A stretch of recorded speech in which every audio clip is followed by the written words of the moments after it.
안녕하세요. 하루 필수 말씀 충전 하필 큐티 조종환입니다. 오늘 함께 나눌 하나님 말씀은 느헤미야 2장 1절에서 20절까지 말씀입니다. 아닥사스다 왕 제20년 니산 5월에 왕 앞에 포도주가 있기로 내가 그 포도주를 왕에게 드렸는데 이전에는 내가 왕 앞에서 수심이 없었더니 이렇게 되어져 있어요. 니산월이라고 하는 것은 새해의 첫 이 시간이라고 보면 됩니다. 그래서 아마도 이 지금 잔치로 보여지죠. 잔치 자리에서 왕에게 술이 진상되는 모습을 우리가 보게 되는 건데 이 새해 첫 잔치가 일어나기 전에 어떤 시점을 우리가 생각을 해보면 처음 연락을 받고 난 후에 대략의 이제 한 4개월 정도의 시간이 지났다라고 볼 수가 있어요. 그러면 우리가 1장 마지막에서 술 맡은 관원장이 되었다라고 하는 보고를 봤을 때, 이 새해 첫 잔치 이전에 과연 왕 앞에 보고할 일이 없었는가 생각해 보면 그렇지 않다라는 걸 알 수 있어요. 그러니까 충분히 어떤 시간이 지나고 있고 지금 느헤미야가 이 충분한 시간을 갖는 이유에 대해서 우리가 함께 살펴보게 될 거예요. 왕이 내게 이르시되 내가 병이 없거늘 어찌하여 얼굴에 수심이 있느냐 이는 필연 내 마음에 근심이 있음이로다 라고 그렇게 물어봐요.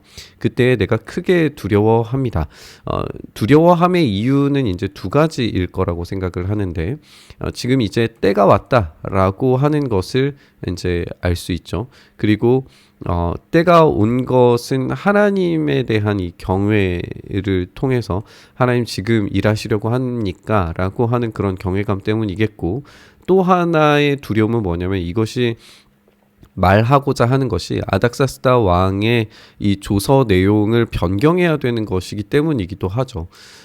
아닥사스다 왕은 성벽을 짓는 것을 멈추라라고 명령을 이미 내렸었어요. 그런데 시간이 지났고 그 멈춘 공사를 다시 재개하려고 하는 것이기 때문에 그 조서를 내려달라라고 이야기하는 것은 상당한 부담인 것은 사실입니다. 그래서 한편으로는 하나님의 때를 기다려왔던 그 시간을 준비해왔던 그것에 대한 경외함, 또 한편으로서는 이 조서를 변경하기 위한 실제적인 이 두려움 두 가지 모두가 포함되어져 있었을 것 같아요. 이제 느헤미야는 왕께 대답하되 왕은 만세수를 하옵소서 내 조상들의 묘실이 있는 성읍이라고 이야기합니다. 원래대로 하면은 예루살렘이 지금 그렇게 이야기할 것 같은데 예루살렘이라고 하는 표현 대신에 내 조상들의 묘실이 있는 성읍이라고 이야기하면서 의도적으로 이 예루살렘이라는 표현을 피하고 있는 것처럼 보여요. 이미 아닥사스다가 예루살렘에 대한 조서를 내렸었기 때문에 그것에 대한 이 변경되는 조서를 내리는 것은 왕으로서도 상당한 부담, 정치적인 부담이 될 수 있기 때문에 이런 이 마음들을 움직이는데 아주 탁월한 모습을 보여주게 되죠.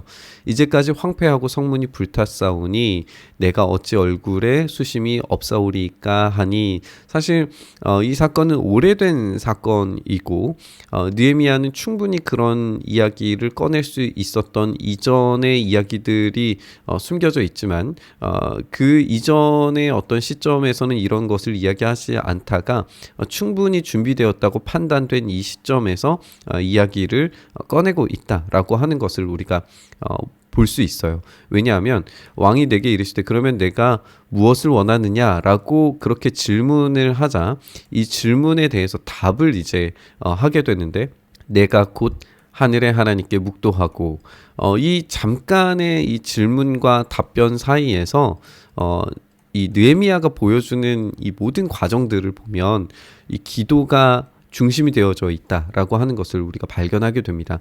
그러니까 느헤미야는 굉장히 치밀한 사람이라고 볼 수밖에 없어요. 이 앞뒤로 있는 모든 과정들 또 우리가 이후로 읽게 될 본문들에서 느헤미야는 굉장히 치밀하게 모든 것들을 다 준비하지만 그 사이사이마다 언제나 기도합니다. 그 기도가 끼어져 있기 때문에 이 현실과 신앙을 아주 적절하게 묶어내는 아주 탁월한 믿음의 사람이라는 걸 보여줘요. 이 질문에 대하여서 답을 하게 되는데 어떤 답을 하느냐? 왕에게 아뢰되 왕이 만일 좋게 여기시고 종이 왕의 목전에서 은혜를 얻었사오면 나를 유다 땅 나의 조상들의 묘실이 있는 성읍에 보내어 그 성을 건축하게 하옵소서라고 하였는데 그때 왕후도 왕 곁에 앉아 있었다라고 하면서 이제 왕이 내게 이르시되 내가 몇 날에 다녀올 길이며 어느 때에 돌아오겠느냐라고 왕이 보내기를 좋게 여기시기로 내가 기한을 정했다라고 하는 것을 보게 돼요. 그래서 처음에는 이 목적 그 자체에 대해서 이야기하고 그 다음에 6절에서는 이 공사가 이루어지는 기간에 대해서 이야기하고 내가 또 왕에게 아뢰되 왕이 만일 좋게 여기시거든 강 서쪽 총독들에게 내리시는 조서를 내게 주사. 이거는 강 서쪽에 있는 총독들로 하여금 예루살렘에 대한 재건을 방해하지 말아달라라고 하는 조서가 될 거예요. 그러면 이전의 조서를 바꾸는 조서가 되는 거죠.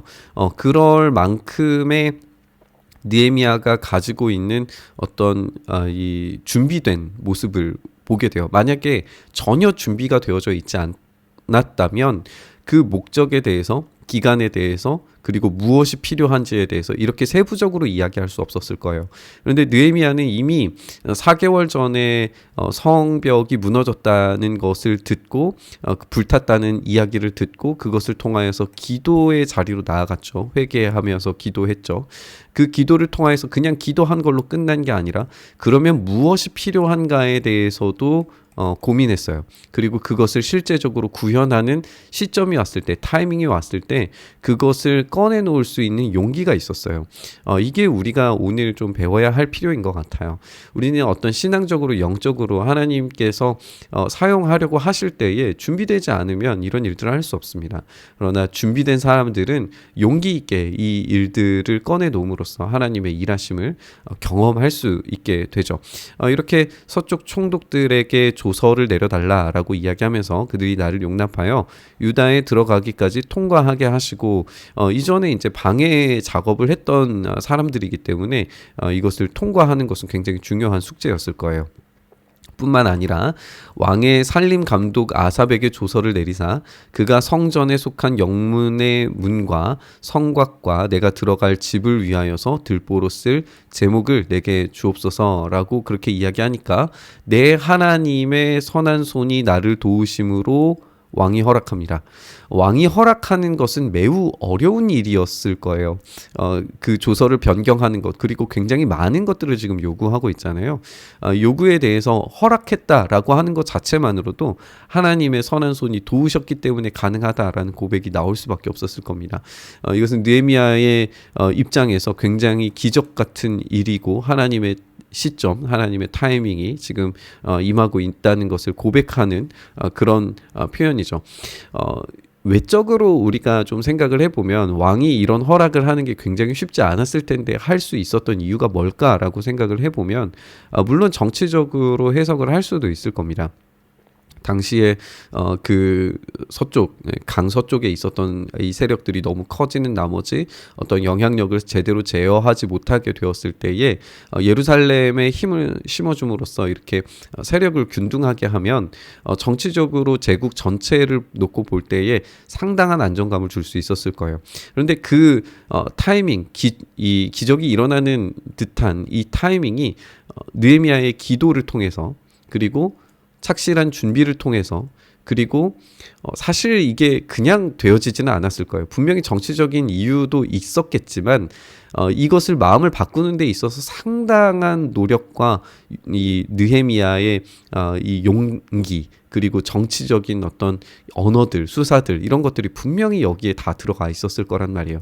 이것들이 다 하나가 되어서 하나님의 기적과 같은 일들이 벌어지는 것을 보게 돼요. 그래서 우리는 하나님의 선한 손이 나를 도우셨다라고 하는 것을 그냥 이 문장 그대로만 읽는 게 아니라 그 안에서 하나님께 끊임없이 기도하면서 준비하고 노력했던 느헤미야의 그 수고를 우리가 좀 읽어야 할 필요가 있는 것 같아요. 군대 장관과 마병을 보내어서 나와 함께 하게 하시기로 내가 강 서쪽에 있는 총독들에게 이르러 왕의 조서를 전하였더니 호론 사람 산발랏과 그 종이었던 암몬 사람 도비아가 이스라엘 자손을 흥왕하게 하려는 사람이 왔다 함을 듣고 심히 근심했다라고 이렇게 되어져 있어요.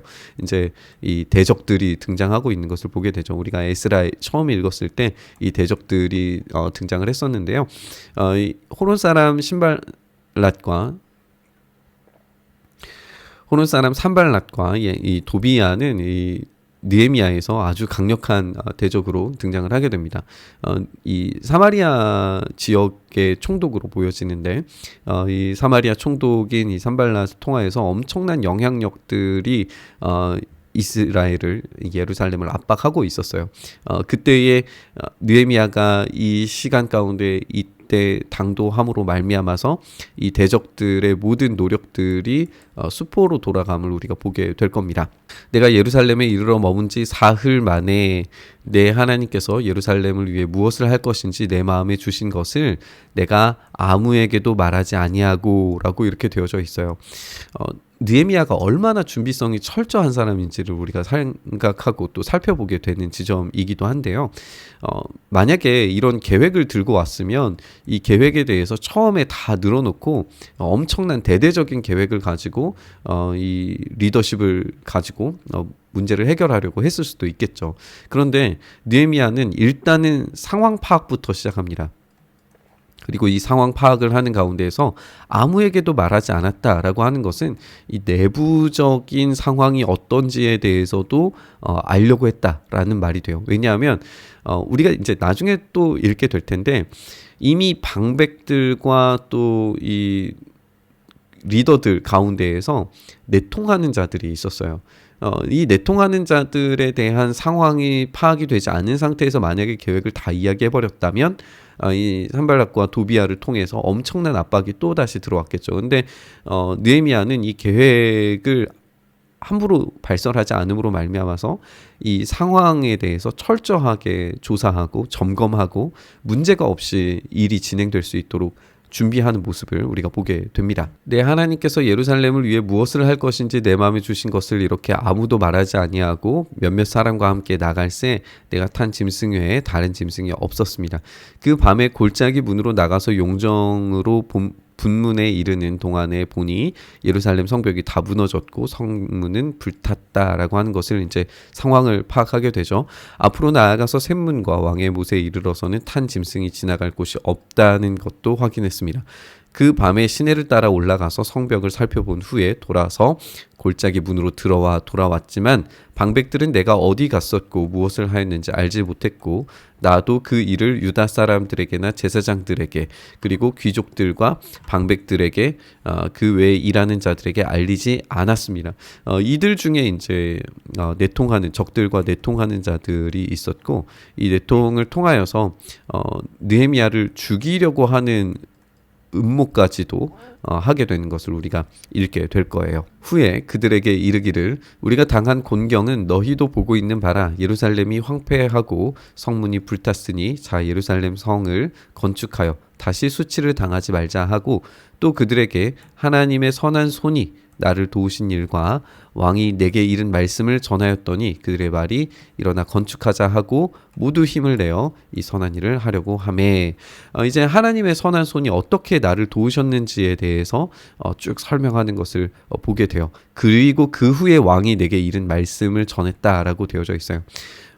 이 기도하는 사람 느헤미야에게 있어서 가장 우선순위 중요도는 역시 하나님께서 어떻게 일하고 계시는가입니다. 하나님께서 지금 이 일을 진행할 수 있도록 마음에 용기를 주셨고 그 일을 준비했고 준비한 대로 왕이 일을 하기 시작했고 그에 따라서 지금 일이 진행이 되고 있기 때문에 이것을 막을 수 있는 것은 없다라고 하는 용기를 주는 거죠. 결국에 무너진 예루살렘을 일으켜 세우는 것은 하나님께서 하시는 일, 그 말씀에 따라 순종하는 것이 이 두려움을 이길 수 있게 만드는 힘이다라고 하는 것을 우리가 보게 됩니다. 호론 사람 산발랏과 종이었던 암몬 사람 도비아와 아라비아 사람 게셈이 이 말을 듣고 우리를 업신여기고 우리를 비웃어 이르되 너희가 하는 일이 무엇이냐 너희가 왕을 배반하고자 하느냐라고 그렇게 하기로 이 말은 이제 계속해서 등장하게 될 텐데 느헤미야가 마치 왕이 되려고 하는 반역을 저지르려고 하는 듯한 그런 뉘앙스를 계속 이야기해요. 하지만 느헤미야는 아주 확고하게 하나님께서 이것을 형통하게 하고 계신다. 그런 목적이 전혀 없다. 너희들이 스스로 꾸미는 일일 뿐이다. 라고 하는 것을 계속해서 이야기하게 됩니다. 하늘의 하나님이 우리를 형통하게 하시리니 그들의 종들인 우리가 일어나 건축하려니와 오직 너희에게는 예루살렘에서 아무 기업도 없고 권리도 없고 기억되는 바도 없다라고 그렇게 이야기합니다. 이 이야기는 우리가 에스라 이야기를 조금 더 생각을 해봐야 할 것 같은데요. 그때 처음에 1차 귀환했던 사람들에게서 이 예루살렘 성과 또 성전을 지으려고 했을 때에 이 사마리아 지역에 있는 사람들이 도우러 왔죠. 그런데 이 도움을 주려고 하는 것이 결국에는 도움이 아니라 방해일 뿐이라는 것이 등장을 했었어요. 그렇기 때문에 여기에서도 너희들이 지금 그렇게 이야기하고 있는 것이 아무 기업도 없고 권리도 기억되는 바도 없을 것이다. 어떤 도움도 우리가 받지 않을 것이고 너희들의 그 방해에 대해서 우리는 거부할 것이다. 이겨낼 것이다. 라고 하는 이야기를 지금 하고 있는 겁니다. 그래서 하나님께서 형통하게 하심으로 말미암아 이 건축이 성공적으로 이루어질 거다라고 하는 강력한 선언을 지금 하고 있는 것을 보게 돼요.